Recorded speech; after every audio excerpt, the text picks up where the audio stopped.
today's Learn with the League. Today's topic is who is running the city. I'm here with Ryan Smoot, and he's city manager for the city of Torrance. Thanks for joining us, Ryan. City of Lomita. Oh, what did I say? Torrance? I'm so used to Torrance. I'm so sorry. Lomita, that's right. That's right. Okay, so Learn with the League is to help people understand how government works, what it's like to be in certain positions in government, policy making, politics in general. And so we have you here today to tell us exactly how does a city run and what does a city manager do and how did you get there? So thanks for taking time to do this. I'll be monitoring the side panel to see if people have any questions as we go along, and I'll try and interject them as it seems appropriate. So why don't we get started, and why don't you share with us kind of your background, maybe what kind of schooling did you have to go through to get where you are today? Yeah, sure. My background in public administration. Sorry, I'm going to turn my volume. I'm getting some echo here. Okay. But my background is in public administration. I have worked in various cities for, about 8 or 9 years now. I, before that, lived and worked in Australia and worked with some local governments over there and some business organizations. But mostly here in the United States, I started with the city of Bellflower actually as a volunteer, full-time volunteer, and just to get my foot in the door and learn it. And I wound up being hired on with the city. And then from there went on to a city down in Orange County. And then actually Bellflower recruited me back. And from there, I came to the city of Lomita, and I've been here for about 2.5 years now. As far as schooling goes, I have a bachelor's degree in political science. I have a master's degree in public administration, and then various certificates here and there from other minor things. Mm-hmm. So were you assistant city manager, or did you go straight to city manager in those other positions? So I've always, my path is a little bit unusual. I've always been in a city manager's office. Even in Bellflower as a volunteer, I was volunteering in the city manager's office, doing legislative affairs and essentially making sure that the city's legislative efforts and the city's legislative voice was being heard within our state legislature. And I enjoyed it, and so I kind of stuck with that. I stuck on that path. I am, by all accounts, a generalist, and I think it served me well being in the city manager's office, having to look at a lot of different areas all at the same time. So in my career, I've always been within a city manager's office in every city that I've been in. Having said that, this is my first city manager official gig. At Bellflower, prior to here, I was the assistant to the city manager. Okay. So have you had any private sector jobs? I have had private sector jobs, not in the same sort of role. I worked through college. I worked in restaurants and minor jobs like that to put myself through college. And I have worked in the medical field a little bit with a small doctor's office where I grew up. So I have had private sector jobs there as well. But as far as the administrative side goes, all in cities. Interesting. Okay. So I guess why don't we just kind of jump into what is a city manager and what do they do? Sure. The easiest way I can describe it is the city manager is de facto the CEO of the municipal organization. We operate in some ways very similar to a private sector CEO and in some ways very differently. I would say we're closer. Keep in mind, we have, in a city like ours, we have 5 bosses. We have a 5-member city council that we report to, or I report to as the city manager, who sets the policy decisions. They would be like a board of directors in a private organization that sets the policy for the organization going forward. And it's my job to implement that on a day-to-day basis. And then come back to the council with recommendations as to how they can improve the policies going forward. So that's, in a nutshell, that is what a city manager does, is we take the policy direction from the city council and go out and implement that into the organization on a day-to-day basis. Okay.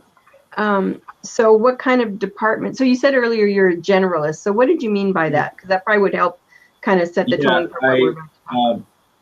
A lot of times city managers will come up through a particular field. For example, they'll come up through the public works department and they'll be an engineer. So they'll come up through the Public Works Department, having worked in Public Works, then moved their way up into management, in middle management of the Public Works, and then from there become a Public Works Director, and eventually maybe get appointed as the city manager for whatever city they're in, or maybe even another city. That is a sort of linear progression. My path has been somewhat different than that, in that I have my knowledge of things has been an inch deep and a mile wide. I'm by no means an expert in any of the fields of the things that the city does, but I have people around me who are experts in those things, and I rely on them to be those experts in those things. And it's my job to translate their expertise up to the city council, and translate the city council's policy directives down through their respective departments. So, that's one example through Public Works, but a lot of city managers can come from any of the various municipal departments that cities might have. Right. So you're not heavy in one expertise or another. You've learned a little bit of everything. Yeah. In my experience, like I say, my knowledge is an inch deep and a mile wide. I would say if there is an expertise I have, it's on the legislative side, because in every city I've worked for, we've taken a pretty active role in state legislation and federal legislation. And so I've learned the process of the state and federal legislature from that end, to be able to accomplish the city's goals through the legislature, and then translate the legislator's directives back down to the city. Okay. And so is your position a hired position, like where you applied and you got hired and vetted and all that, or is it an appointment kind of thing where they say you're it? It's both, actually. It is no different than any other position in the city. It's an application process. Many times it goes through a recruiter. There are various recruiting firms that do both private and public sector recruitments, and a lot of cities will use them for city manager recruitments. In my case here in Lomita, they didn't do that. They did a normal recruitment as they would for any other position. I applied for the position and came and interviewed. The difference being, for any other position in the city, they would interview. Ultimately, I would be responsible for hiring those people, whether it's directly or through my department heads, but that responsibility lies with the city manager. In my case, as the city manager, the city council hires me directly. So the interview process goes through them directly, and they hire directly for the city manager. Mine is a contract position, though not a private contract. I'm an employee of the city, but I have a contract separate from the employees. Okay. So it's not a contract where it ends in a certain amount of years? I mean, you don't have a term per se, right? You just keep going till... That's correct, except that the council reviews my contract annually. So they do a performance review with me annually and set a set of goals for the organization and for me. And then obviously through the year, I work to accomplish those goals. And hopefully I do. By the end of the year, I can report back to them and say, this is where I'm at with your goals. This is what we've been able to accomplish. This is where we've had some difficulties. And they can then review my contract. But at any point, I'm an at-will employee. At any point, the city council can make a decision to go another direction if they so choose. Mm-hmm. Okay, and my question just left my brain now. So I was just going to say, so the city council people have to know kind of fully or deeply what the city manager does, and then also maybe what kind of expertise, if the city's in a certain position or has a certain problem, it seems like you would want to hire a city manager maybe that has expertise in that area, whatever it is, right? Maybe finance or environment. Yeah, and that's absolutely true. I mean, like I say, the city council, they are the connection to the community. They are the elected officials, the elected representatives of the community, and it's their policy direction that we are then directed to implement. So whatever the desires of the particular community are, in Lomita specifically, currently the council has a set of goals that include a lot of infrastructure work, street work, water infrastructure improvements. They want to do some economic development. They want to improve our finances. So those are just, some of the many goals that the city council has. But when they are hiring a city manager, obviously they'll have a set of goals in mind, and they will direct their search towards that. When they started searching for me, I think I would say that the council was probably looking for someone that would fit this organization, because we're a unique organization and we're small, and we're always going to be small. we're a contract city. We contract out a lot of our public services. So they wanted somebody with experience in a contract city, which my previous cities were. They wanted somebody with some economic development experience, and in Bellflower, I had run a lot of the economic development programs for a period of time and been involved in that fairly heavily. And so they wanted some of that sort of private and public partnership type experience. And so I think that's probably where they were looking from with me. That's interesting. Okay. Okay, so why don't we kind of describe the city that you're managing now, so people get an idea of what's the size of the company? Are you big as GE, or how many residents? Comparison, right? We always want to compare ourselves to the private sector, right? It's a little apples and oranges with government and the private sector sometimes, but at the same time, it makes sense to compare us in some ways. So, like you say, the size of the company per se, we have, we think of it like we have 20,000 customers. We have 20,000 residents of the City of Lomita that we, the council, is responsible for reporting to. And by extension, I am responsible for managing the affairs of. And we are 1.9 square miles. So we are a relatively small city by any account, although we're fairly dense. 20,000 people in 1.9 square miles is relatively dense, even for Los Angeles. We are mostly single-family residences with some apartment residences. What's a little bit unique for us being so small is we own and operate our own water system. Most small agencies either have a private water company or they're contracted with another city or the county. And at one point, the county ran the City of Lomita's water system, but at one point we took it over from them, and we have been operating it since then. So that's a little bit unique for Lomita, but in most other regards, we are a contract city. We are not what would be called a full-service city. We don't have police or fire. We contract with the LA County Sheriff's Department. We contract with the LA County Fire Department. We contract our trash services with a private trash company. Street sweeping is contracted out. So many of the typical municipal services are contracted to other companies, and that's not unintentional. We do that for a reason, because in some of those areas, those companies, frankly, can do it better than we could as a small city. We don't have the resources to manage a street sweeping program, for instance. So that is the reason for the contracting model. Okay. So can you just, since you're on this, can you describe what that means to contract? Are you paying, the city pays the county, or who's paying who, and what do they provide? Yeah, so let's take the police services. There's two options, right? You can be a full-service city and either run your own police department. As an example, the city of Torrance has their own police and fire. They are a full-service city. We are sort of the opposite end of that spectrum. We contract directly with the LA County Sheriff's Department for police services, something to the tune of about $3 million a year. We pay for that. But what we get for that $3 million is far more than we could if we were to operate our own tiny police force. We have available at a moment's notice all of the resources of the LA County Sheriff's Department. So although $3 million is not a small sum of money, the value that we get out of contracting something like that is invaluable to Lomita. So instead of paying a salary directly, so if I'm understanding this right, instead of paying individual salaries and saving for their pensions and doing all that kind of stuff, you pay the money and the county takes care of all that.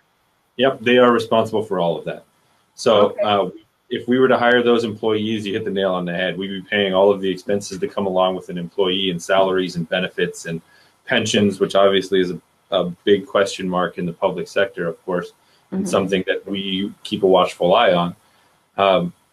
So if we were to have our own employees, we would be responsible for all of those things. Whereas with the contracting model, we provide ourselves some flexibility, both in staffing needs that way. And if we need a helicopter, the Sheriff's Department has a helicopter available. But for us to own and operate a helicopter comes along with a lot of expenses to do that, as a single example. Right. That goes for any other service that we contract out as well. The trash services, to own and operate a fleet of trash trucks, would be cost prohibitive to a city like Lomita.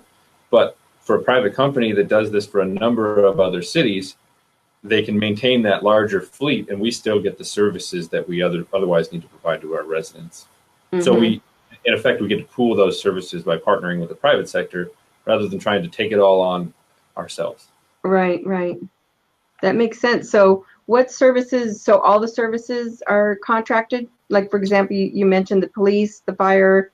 How about like schools or? Schools in Lomita, we don't have our own school district. We are part of LA Unified School District. Okay. So they're all operated by the school district, completely separate from the municipal organization. So we don't provide that service. However, we do provide the crossing guards. Most people think that crossing guards are provided by the schools, but in reality, in most cases, in California at least, crossing guards are provided by the cities.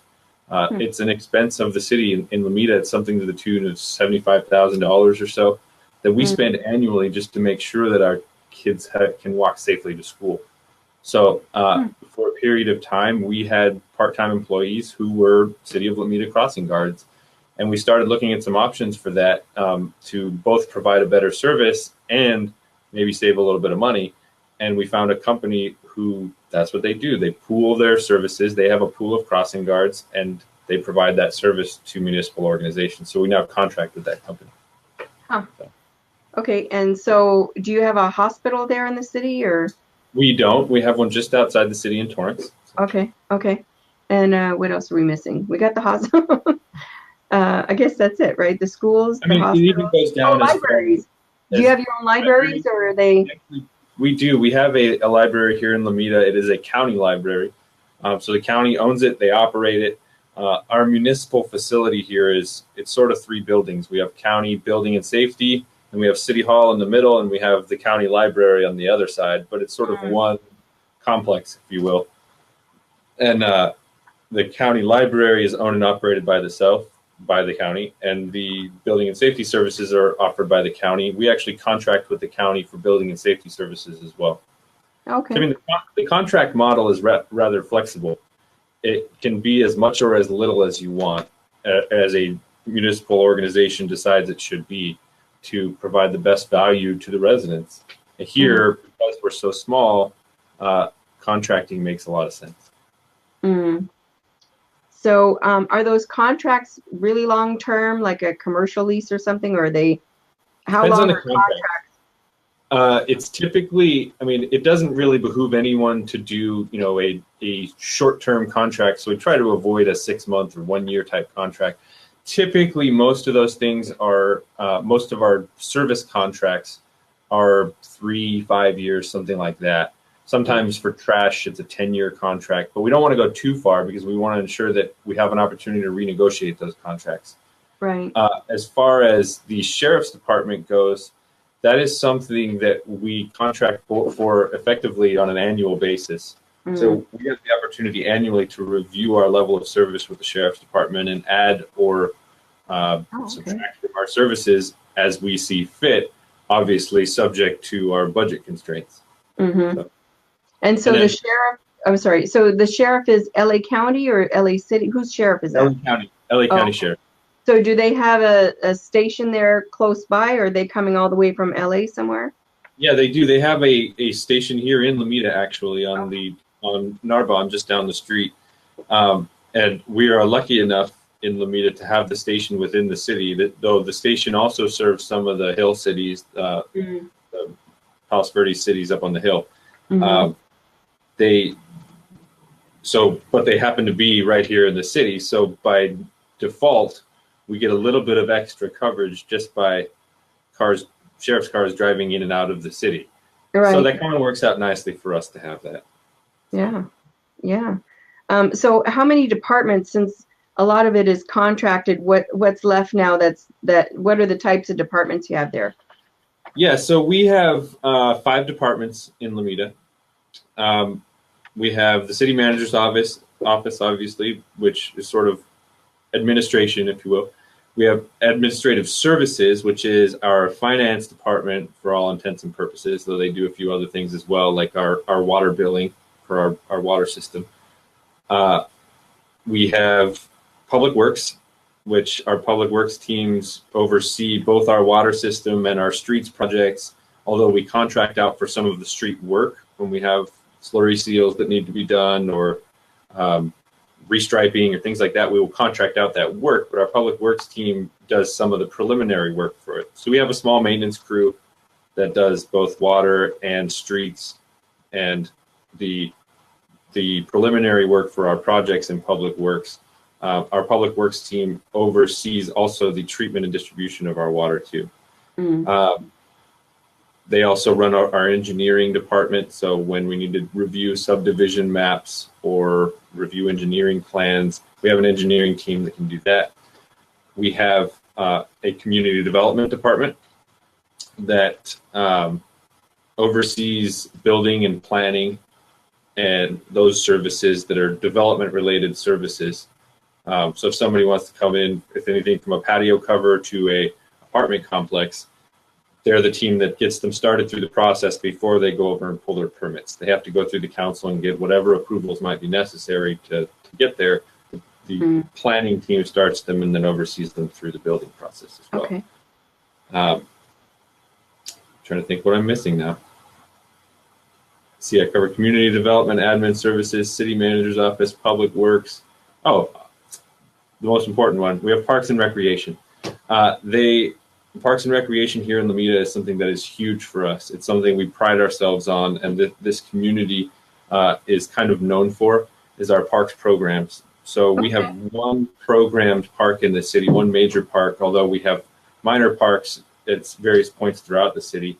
But that at that one park, we provide a lot of youth sports programs, adult sports programs, classes.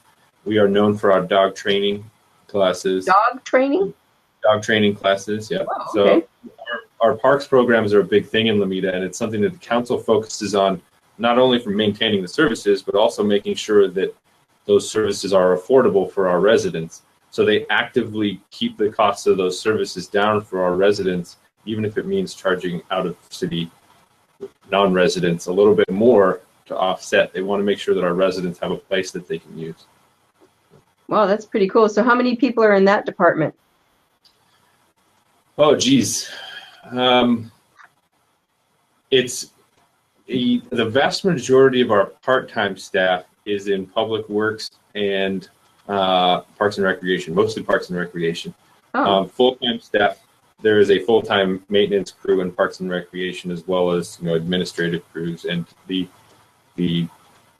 team that oversees sort of the youth sports programs. So that's probably, of our total employees, that's a large portion of it, because it takes a lot of people to run those kind of programs. Yeah. So what do you think the biggest challenge is? Because it sounds like the way things works is pretty ideal for a small city with the contracting and all that. And it sounds like you're pretty lean and mean. We are absolutely lean. What do you think your biggest challenges are? For Lomita specifically, the biggest challenges I would say right now are the council has some pretty lofty goals that they want to accomplish with regard to streets projects. I mean, over the last, say, 4, 5, 6 years, the council has devoted a significant portion of our budget towards infrastructure improvement. We have paved, for the first time in the city's history, we have a regular slurry seal program that we didn't have before, where over a period of time we rotate by zones through the city, and we will be slurry sealing and doing some underlying maintenance work on every street in the city over a period of years. We've never done that before. We are investing in the city's water system. The council, I mean, in Lomita, that's always been a little bit of a challenge with our water system ever since we took it over, because quite frankly, we took over a system that most of which was put in place between 1928 and the mid-century. So we're dealing with a pretty old water system, and the distribution system that comes with that has issues. So we have a lot of pipes to replace. We have, for the vast majority of the city's history, we imported water from through Metropolitan Water District from either the Colorado River or the State Water Project up north.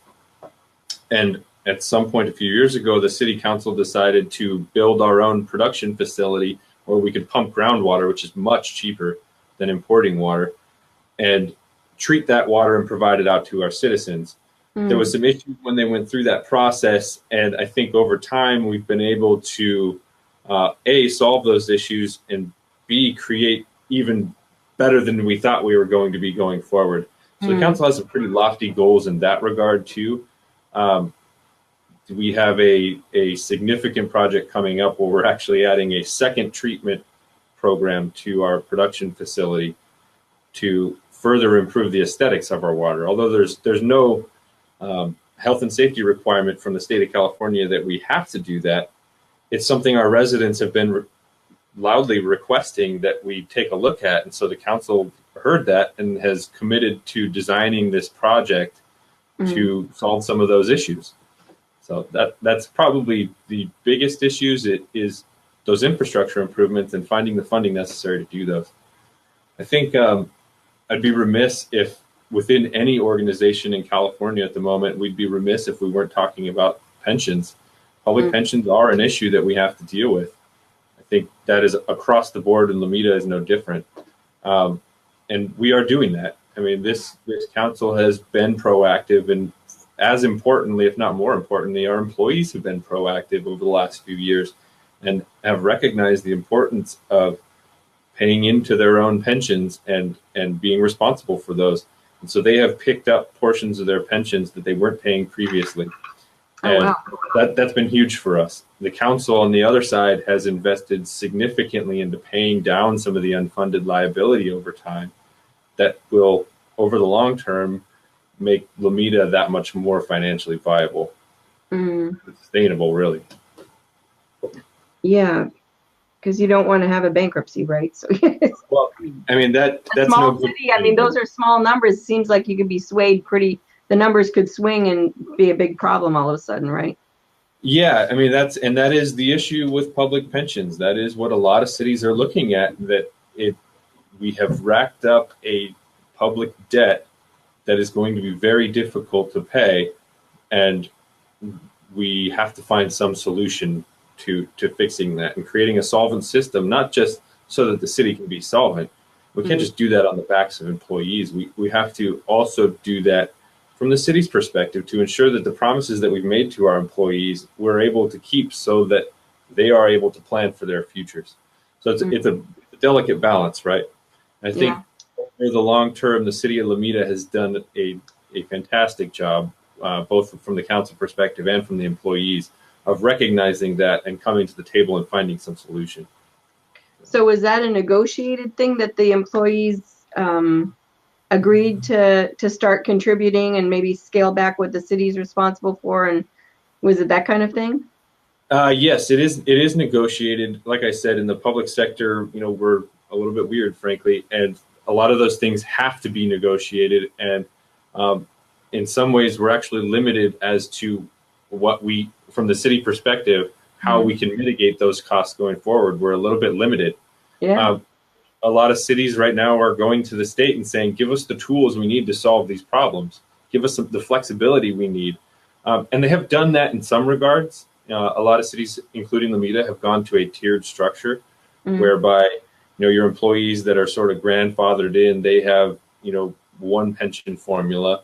Although your new employees who have maybe coming from another city have a second pension formula, and your brand new employees who have never been with another city and are coming in to work in the CalPERS system have a third, even lower formula. The state has given us some flexibility in that regard, although in order to solve the problem statewide, I think there's going to have to be some more flexibility over time from both ends. There has to be recognition on both sides of the equation that, frankly, the municipal bankruptcy process, it's not good for anybody. Right. So doing everything we can to mitigate that process on the front end is beneficial. And although it's a little bit painful, we have to be fiscally responsible. So. Right. Is your treasurer there at the city? You have a treasurer for your city, right? Yeah, we have a finance director who acts as our treasurer as well. Okay. And that person, they have to work within a certain parameters for risk reward, right? They can't just invest too aggressively to get those returns. As far as investment go, we're actually as government fairly significantly limited as to how we invest money. I mean, obviously we want to be as responsible as we possibly can with the city's money, which part of that means getting a viable return on our investments. But we do that intentionally as conservatively as possible. So, compared to some other organizations, and I mean, CalPERS they are in their own world as far as their investments. Right. But from the city's perspective, investing our own resources, compared to private sector investments, we probably won't get the returns that other cities get or other organizations or individuals might get. But we don't take on the risk that they take on either. And so, first and foremost, our goal is to maintain the long-term stability over the return. Which does put you in a little bit of a box. Yeah, and it's somewhat intentional. So what would you think is the biggest misconception about what a city manager does, or who's, like my title for today's talk is who's running the city, right? Some people think the mayor runs the city. Some people, I don't think most people even know a city manager exists, but no offense, but I think the regular public doesn't know. We kind of like it that way. It's I mean, honestly, the more the city manager can stay out of the limelight, the better off we feel, right? We are not elected. We are not. Although we are responsible to the residents of the city, obviously, ultimately we are appointed by the city council and subject to the whim of the city council. The city council are the elected officials and the representatives of the people of the city, and the policies that they create, whether I personally agree with them or not, are the policies that they'd like us to implement, and we have a duty then to go implement those. Having said that, I also have a duty to offer them my best professional recommendations as to how to accomplish their goals. Right. So really, it's sort of a symbiotic relationship. I mean, in a council manager form of government, you have to have constant communication both with the city council as well as out to the employees to be translating that message back and forth, and out to the residents as well. It's a constant communication battle to keep information going in all those different directions. I mean, from a city manager's perspective, that's always a challenge. It's always going to be a challenge. As far as who really runs the city, the direct, no questions asked answer is the city council does. They are in Lomita specifically, we have a 5-member city council, and they act as a body. No one individual council member, even the mayor, has any more power than any of the other 4. If the body does not make a decision, there is no decision. So no one council member can direct the organization or the direction of the city. It has to come from them as a body. So they have to work together to come to some common direction that they want to move. So you attend. Oh, so go ahead. No, go ahead, please. So you attend all the city council meetings then to be there to advise them? Yes. I attend, I mean, unless some unforeseen circumstance, I attend all of the city council meetings, as do all of our department heads. I make an active effort to ensure that our department heads are there to take ownership of the items that they're presenting to the council, because at the end of the day, they are the ones that are the boots on the ground out working with their staff to actually accomplish the things that the council wants to accomplish. So I attend all of those meetings, as do my department heads, to be able to answer whatever questions might come up and make our professional recommendations to them. And then do you have separate meetings with them, or do you only see them to work on things during the meeting there, the city council? The city council, you mean? Yeah, do you meet with them individually, or do they come to you individually and say, hey, honestly, I would like to meet with them as much as possible. I mean, I think if you talk to any executive of an organization, it would be almost impossible to do our job without discussing things with the board of directors, right? As with any organization. Having said that, in government, we have to be extremely careful because the public's business has to be done in public. We can't be making deals behind closed doors. We can't be making decisions behind closed doors, and we're incredibly intentional about that. So we're very, very careful about not violating what's called the Brown Act in California. Has to do with open meeting laws and making sure that we post our agendas and what we discuss is on those agendas, and we're not going off and discussing other things that either weren't posted or discussing things behind the scenes that the public doesn't have an opportunity to weigh in on. So we all of the decisions that the council makes get made in public. Having said that, there are minor day-to-day decisions that I have to make as the city manager, but all of the broad policy decisions are council decisions that must be made in public. I will meet with them on a regular basis to provide them updates on things and inform them of what's going on and keep them informed of how the organization is moving along. But we can't make decisions behind the scenes. We have to go out to the public, and we should go out to the public. We have a trust from the public that we're making decisions openly and honestly and transparently. So, but if a council person or any staff member wanted to come to you and ask, like, we're thinking of this, point me in the right direction to learn what I need to learn, right? Because they must be learning things before they bring it to the council and say, let's do this, right? So, as an example, let's say our parks department has something that they would like to implement, a new program or a new class. They would come to me and say, hey, this is a program we've heard from the community. We'd like to pitch this to the council and see if it's something they're interested in. And so we'll design a program and bring it to the council, and they can consider it and give it a thumbs up or a thumbs down. The other way that can work is the council can be in a conversation with somebody out in the community, and in a council meeting, a council member can say, hey, I was talking to an individual this week, and they brought up the issue of X. Can we place that on a future agenda, and can you, staff, give us an update on that and maybe give us some options of how we can address that? And we'll say, of course, absolutely we can. And then it will come down through me. I will direct my staff to go research that, come up with those options, and bring them back to the council as recommendations. Sometimes that means we go directly to the council. Sometimes it means we go through, say, our Parks and Rec Commission to hash out the details of a particular plan before it goes to council so that they can make a recommendation to the council. That's kind of the process can work both ways. Yeah. Okay. So since you are a small city, and since some cities have a lot of commissions, I'm curious, how many commissions do you guys have advising council?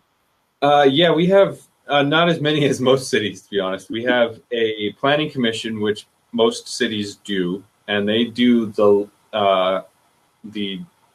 bulk of the development work. So they review particular projects to make sure they're meeting the zoning code. They make recommendations to the council as far as particular zone changes or updates that need to be done. They make specific project recommendations.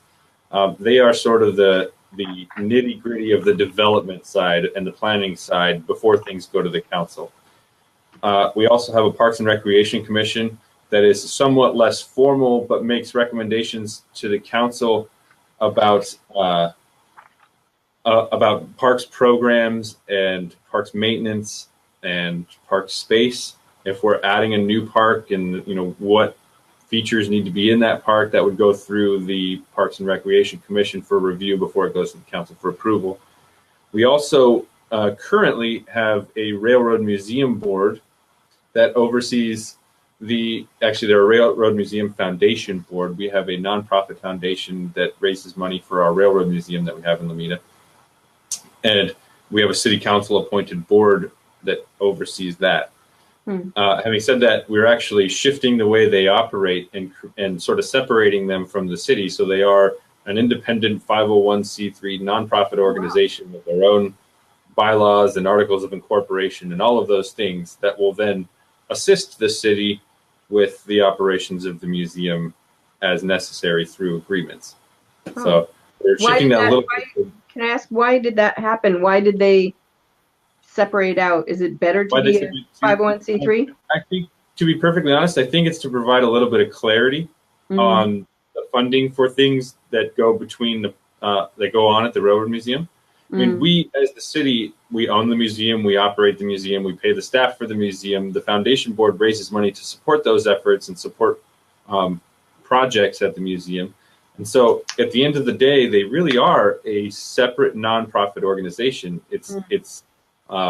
They can go raise money however they see fit to raise money to support the museum. But we want to make sure that when they are raising money, it's going for their intended purpose Mm. to be used at the museum. Got it. So what do you think is the most satisfying thing since you've been in city management or even, in government? What's the most, I mean, you went to school, you learned things in the books, then you're in real life, right? So Yeah. what's been the most Learning curve. satisfying part of being in a city manager's office or being city manager? What do you think's You been the know, most satisfying? I will say everyone gets into municipal government because in some way they feel like they can make the community a little bit better, whatever community it is, whether they live in this community or not. They feel like they can make some small improvement to it. I Mm. would say you're hard pressed to find an employee that doesn't take that to heart, that doesn't feel that way.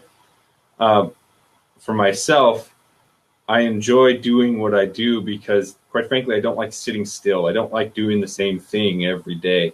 I'm not that type of person. I like having my fingers out in a lot of different directions and knowing that I can keep the wheels turning and keep a lot of plates spinning in a lot of different areas at the same time without having to delve into the nitty gritty of this sprinkler isn't working or this you know whatever else isn't functioning properly. So for me, the satisfying part of it is I can do what I'd like to do in improving a community, and I can do it without having to sit behind a desk all day, every day, and clack away on a computer. I can do a lot of different things in a day. So Mm. I don't have to sit still. Right. Sounds funny. Sounds good. Let's see. So, are there any like professional associations where you share ideas and like who are your peers that you got a problem you go to, or how does that work? Yeah, you know, I personally I have been lucky enough to come through a number of cities and develop some really good relationships with other older city managers who are on the other end of their career, who have sort of taken me under their wing and given me advice here and there, and that I can go to if I'm having a particular issue that I just don't know how to figure out, and go to them and talk to them about it and work through that. And they've been, to their credit, nice enough to allow me to do that. And sometimes they sort of bat me back down of, you'll figure it out. And sometimes they give me great advice of maybe try this or that. And but as far as professional organizations, there are a few that are invaluable to myself as well as a number of other city managers. There's locally there's the California City Management Foundation, CCMF, and it's a group of city managers that together work to support the city manager role. Mm. It's really a connection group to say, hey, how's your city doing this? How is your city doing that? Hey, maybe we can take that idea and implement it here, but we have to shift it a little bit to make it work. There's also ICMA, the International City and County Management Association. They are an international organization of administrators, municipal administrators. They are an invaluable resource when it comes to broader scale policy questions of, hey, we've never implemented a cybersecurity program, but, Joplin, Missouri implemented one. Maybe we can borrow some of their documents and see how they did it. Right. They're an invaluable resource for that. They also connect city managers nationwide. They have a national conference of issues specifically to city managers, not necessarily city councils, of how to interact both with the community and with your council members and with your employees. And they support city managers in that role. So they're a great organization too. From the city perspective, we have a number of organizations. We have the League of California Cities. They also have a city managers division, but they're a broader organization that supports cities as a whole. And they do a ton of advocacy work at the state level. They also provide resources down to the city level with how the state programs are functioning. So they are a great intermediary and a great voice for the city at the state level. We also have, for us in Lomita, because we're a contract city, we have a organization called California Contract Cities Association. Oh. And they advocate specifically for the needs of contract cities and the contracting model for municipal organizations. That's been particularly important within the last year or so. The state legislature has been looking at changing some of the rules around contracting by municipal organizations, and Contract Cities has been an excellent voice for us to convey the uses for that and the need for that up to the state legislature. So we rely on those organizations to do it with us, because quite frankly, like I said, we're small. Yeah. I'm never going to have a full-time legislative aide in the city of Lomita. Right. I have to rely on those kinds of organizations to do that. Right. And you have a city clerk there, I guess, right? You can't farm that out. Yeah. Every city will have a city clerk. Okay. So, ours is a little bit different in that it is appointed by me and ratified by the city council. In some cities, it's appointed directly by the council. In some cities, it's an employee that's hired by the city manager. In some cities, it's an elected position. It just depends on the city. Yeah, all different kinds, I guess, right? Okay, good. So what are you most proud of in the city of Lomita? You know, I have a lot of things that I want to accomplish that I have been unable so far to accomplish. But again, I've only been here about 2 years. So I've got time. Thus far, I am proud of maintaining a balanced budget. Every year I've been here, we have had a structurally balanced budget. And in a municipal organization where costs are going up and revenues are staying flat, which is a lot of cities in California, unfortunately, that's a difficult thing to do. So I'm proud that I've been able to make recommendations to the council that they've gone with that have kept a balanced budget for our city. Our city is never going to be the city that's going to have the major peaks and valleys like other cities do. We will maintain fairly consistent throughout the process over time.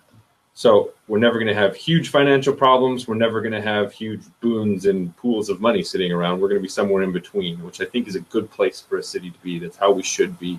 If we're balancing our budgets appropriately, that's how we should be. So I'm proud that we've been able to do that here in Lomita. So are you also CFO of the city then? Or is that the treasurer's?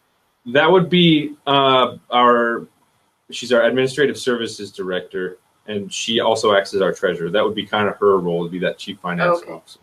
So through the budget process, I would work with my department heads to ask them to craft their budget within a specific total nut.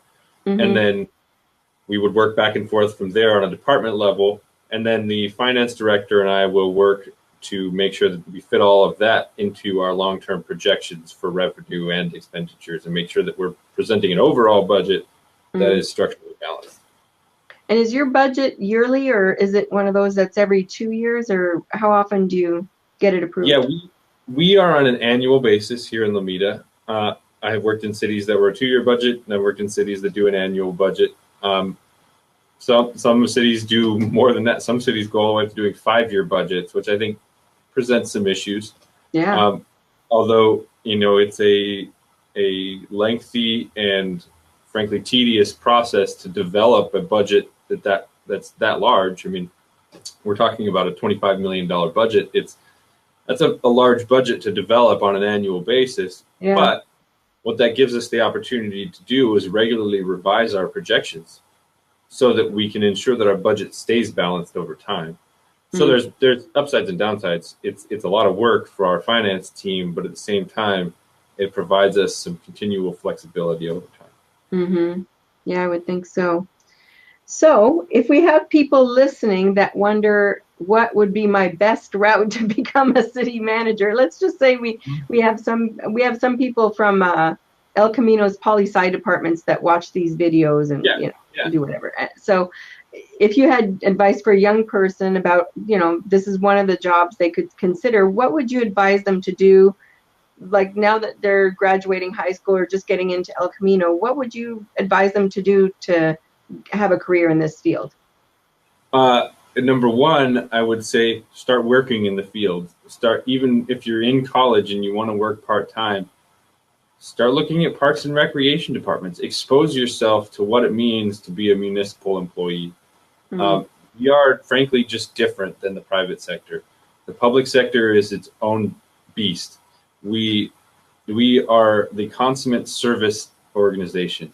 So in any department across the city, our employees from top to bottom have to be customer service minded. They have to. They are the face of the city to the residents. And so start working within that and start feeling what that is like. Because it's not easy sometimes in being in that customer service role and still having to accomplish whatever it is you need to accomplish. So I'd say, number one, start working in the field in any form or capacity. Like I said, I volunteered just to get my foot in the door and get the experience. Mm. The other thing I'd say is obviously be in college and be looking at the degrees that are necessary to be in an organization like this. Many in government, many positions require a degree. Even some lower level positions require a degree of some sort. Mm. As you get into the administration side, you're probably looking more into the political science, business administration, obviously public administration. Those angles are what is going to get you up that path. If you want to be a city manager, not every city manager has a master's degree, but many do at this point have a master's degree, typically in public administration or business administration or some maybe urban planning, some field like that. Mm. But the beauty of a municipal organization is really whatever someone is interested in, we probably have a place that they can slot in and still serve the community while having a great career at the same time. I mean, that's sort of the beauty. We have our fingers out in so many different directions that you can do a lot of things in local government. And I would say, of all the branches of government, I mean, if you want to make the community better, you can do it at the local level. You can work for the state. You can work for the federal government. You can work for the county. You can work a lot of different places. But I would say there is no place like working for a city government. There's no place like working in local government. All of the other branches of government, on some level, you are disconnected from the people you're serving. Yeah. In local government, we can't be. I mean, all the way up to me, we have to walk out and talk to residents at the counter, and we get to interact with them and see what their needs are and how we can shift our services to meet those needs. You don't get that in a lot of other levels of government. We are the closest government to the residents, and we are the ones that serve them the best, in my opinion. That's awesome. Well, thank you. Thanks for joining me today, Ryan. Unfortunately, we ran out of time now, but thanks for explaining all this to us and inspiring us. And I think the City of Lomita is very lucky to have you. So I appreciate that. I'm Thank really you. glad to spend time with you. So thank you, everyone, for joining us. I didn't have any questions, but certainly if anyone lives in Lomita and has questions for their city manager, I'm sure they could email you, right? My door is open. Okay, awesome. So thank you, everyone, for joining me and Ryan today.